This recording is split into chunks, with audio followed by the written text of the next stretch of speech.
الجزء التاني من مقلب حمدي ووفاء في ندى. طبعا كلنا شفنا اللي حصل في الجزء الاول لما حمدي ووفاء سافروا وسابوا ندى لوحدها وعلقوا لها ورق في كل مكان على الحيطان، والكل بقى عنده فضول ونفسه يعرف ايه اللي حصل في الجزء التاني.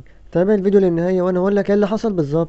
بما ان اولاد حمدي ووفاء خدوا اجازه من المدارس، حمدي قرر يعمل سلسله مقالب زي اللي كان بيعملها زمان، وقرر ان هو يبدا بندى ويعمل لها في الاول مقلب ويخليها تزعل، بعدين يفاجئها ويعمل لها مفاجاه. لان زي ما اغلبكم عارف ان ندى عيد ميلادها يوم 6/2 اللي هو النهارده، والمقلب كان نازل يوم 5/2 يعني قبلها بيوم، بعد ما ندى قرأت الظرف اللي حمدي ووفاء سايبينهولها واللي كان مكتوب فيه ان هما سافروا لمصر وهيسيبوها تعيش في تركيا الوحيدة الفترة دي. وندى مقدرتش تمسك نفسها وبدأت تعيط، وانتهى الفيديو وندى بتعيط ومحدش يعرف ايه اللي هيحصل في الجزء التاني. وحمدي قال انه مش هينزل الجزء التاني غير لما الفيديو بتاع الجزء الاول يوصل ل200,000 لايك.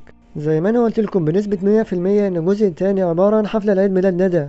حمدي ووفاء كانوا في مكان قريب من البيت وعمالين بيتابعوا اللي بيحصل من خلال الكاميرات، ويدخلوا على ندى ويعملوا لها مفاجأة بمناسبة عيد ميلادها. وحمدي كان عامل المقلب ده أكتر من مرة مع ولاده وكمان مع وفاء، وبعد ما المقلب بيخلص بيخش حمدي على طول على المفاجأة.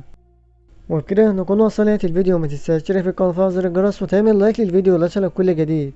والسلام عليكم ورحمة الله وبركاته.